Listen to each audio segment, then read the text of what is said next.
Hello. In this video, we're going to continue studying trig ratios. And to start, I want to ask the following hypothetical question.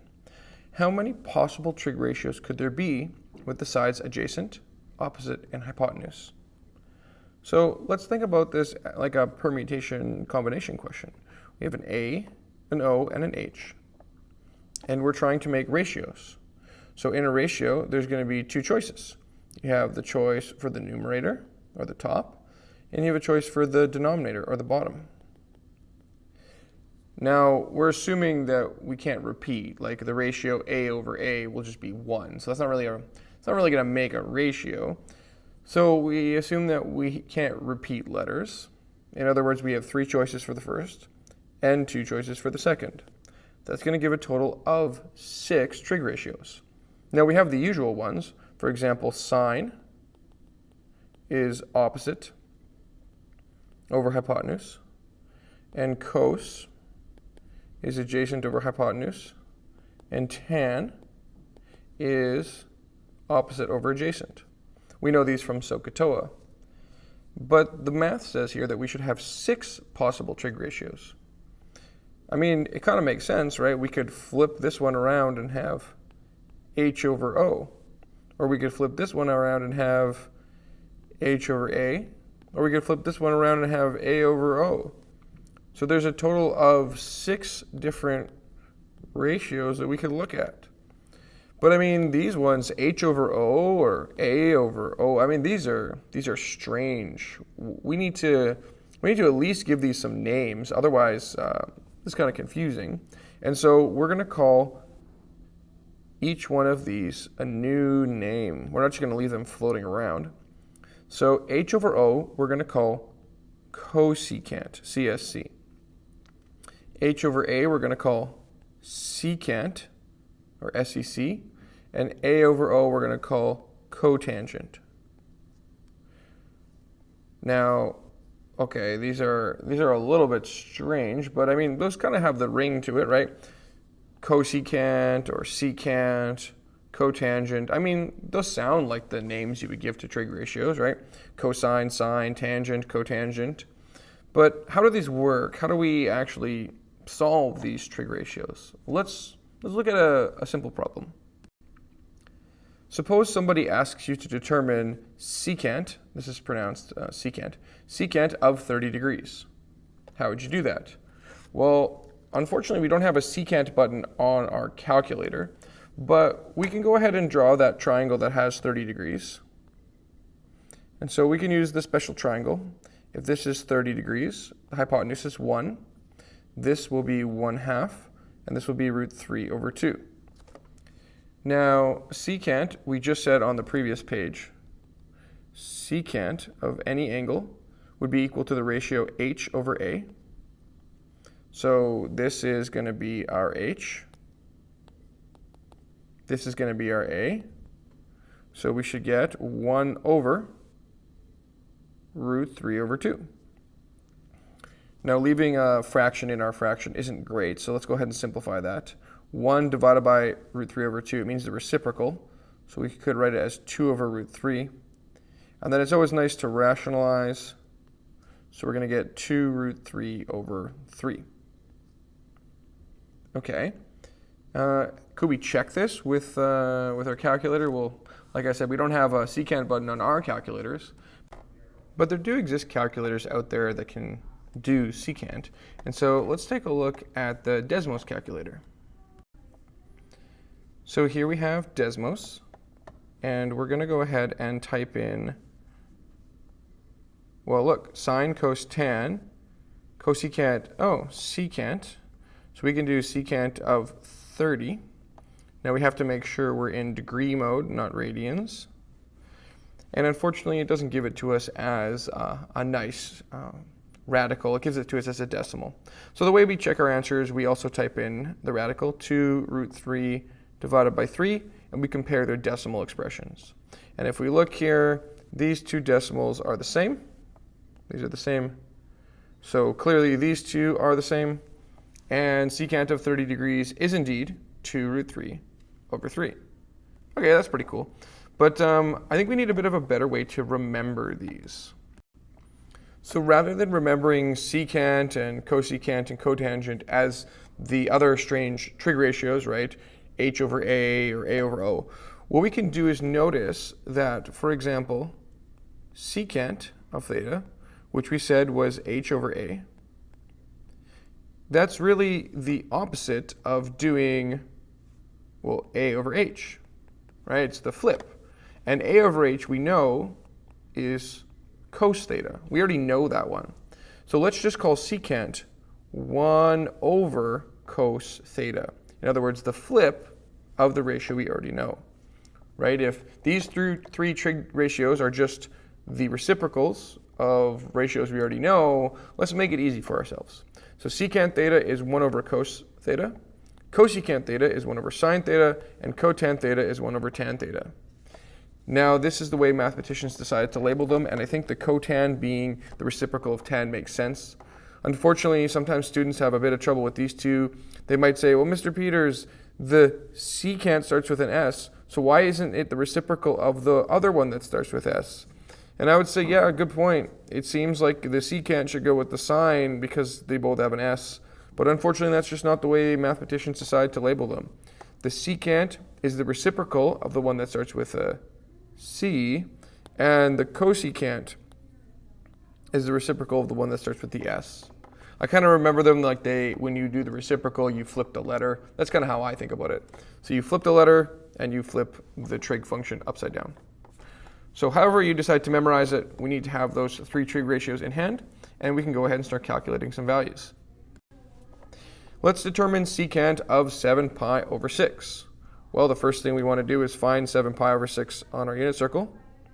Now we want to remember secant is going to be equal to 1 over cos of 7 pi over 6. So what we need to do is find cos of 7 pi over 6. Cos is going to be the x value, so that's right there. So we're looking at the reciprocal of the x value. In other words, 2 over negative root 3. And then it's nice to rationalize that. Multiply the top and the bottom by root 3. That gives us negative 2 root 3 over 3. All right, go ahead and pause the video and try to find cosecant of 11 pi over 6. All right, assuming you gave it a try, cosecant is 1 over sine 11 pi over 6. We have to find that 11 pi over 6, which is right here. Sine is the y value, so right there. This means we need to do the reciprocal of negative 1/2, which is negative 2. All right, let's try another one. Use the unit circle to determine cotan of 225 degrees. Pause the video and give it a try. Okay, 225 degrees, that's over here. Cotan is going to be the reciprocal of tan.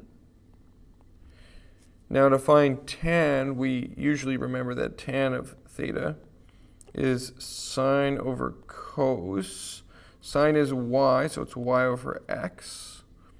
Okay, so we need both the values here. So tan would be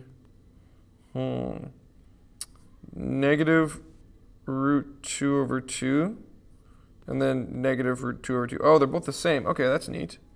So this should be 1 over 1, because tan is just 1. Oh, well, the reciprocal of 1 is just 1. That's easy. Let's do another one.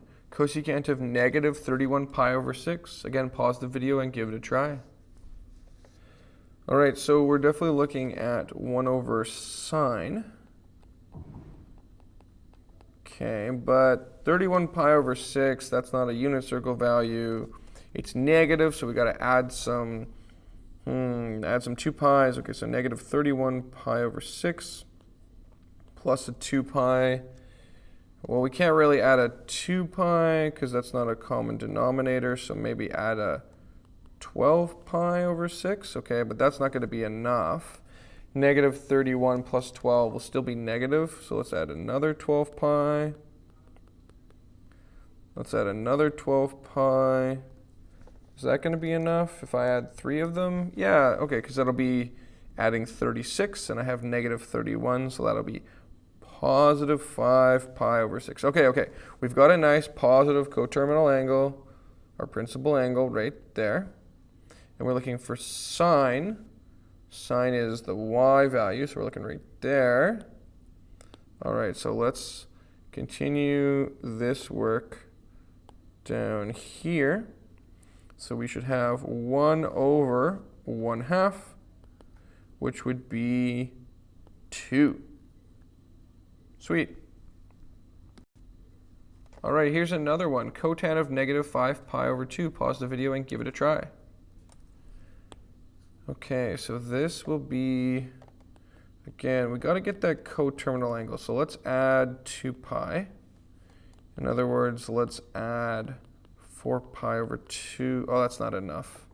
Let's add another one. Okay, that's going to be 3 pi over 2. So that's our coterminal angle. So we're looking right there. Now cotan is 1 over tan. Okay.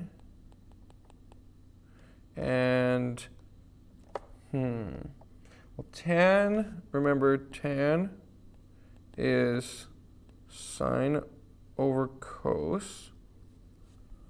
So we're looking at cotan. This is neat. Cotan would be cos over sine. That's another way of doing it. It might make it a little bit easier. It's the reciprocal of tan, so we would just do cos over sine. Okay. So this would be, let's see, cos is 0. Let's do these in a couple of colors here. This is our cos, so it's 0. This is our sine, negative 1. 0 over negative 1 is just 0.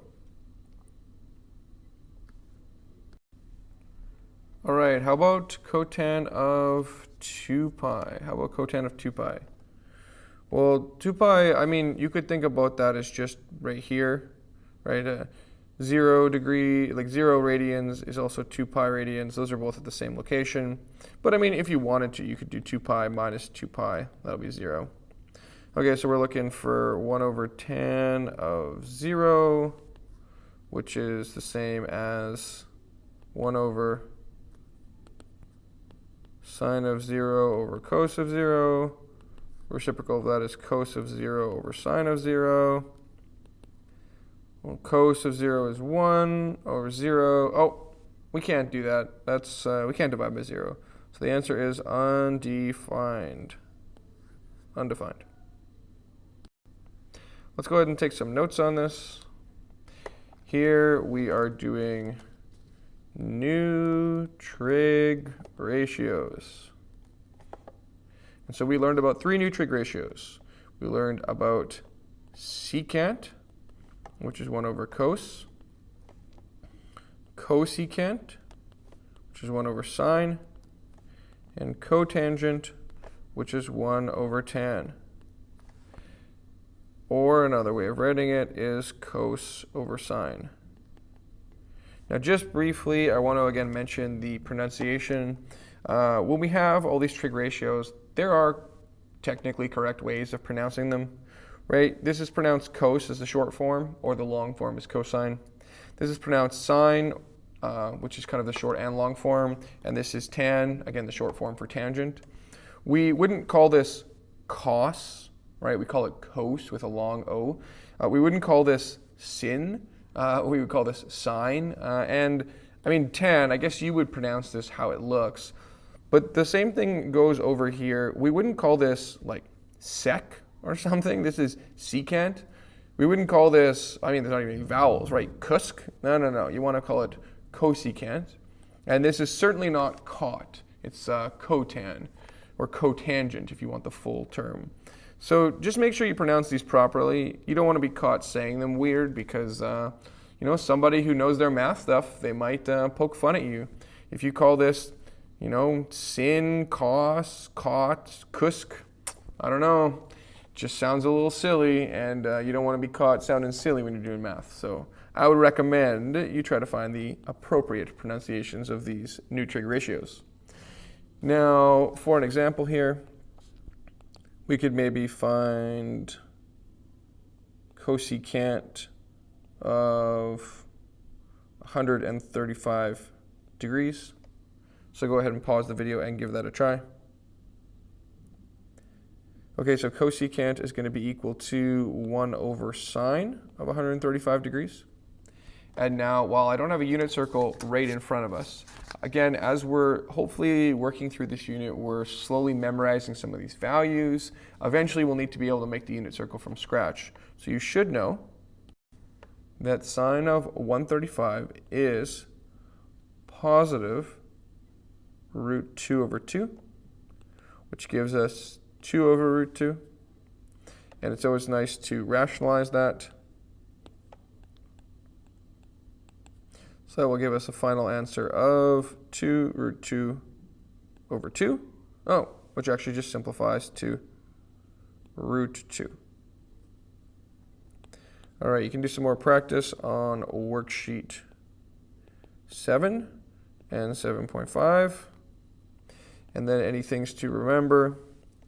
I think we've got most of it down. But again, really a thing to remember is that unit circle. On each one of these questions, I've put the unit circle up so you have it handy. And while you're working on these problems, I mean, by all means, refer to your unit circle. But eventually, on the quiz and on the exam, you're going to be given a blank unit circle, and you're going to have to remake it, at least remake the first quadrant yourself.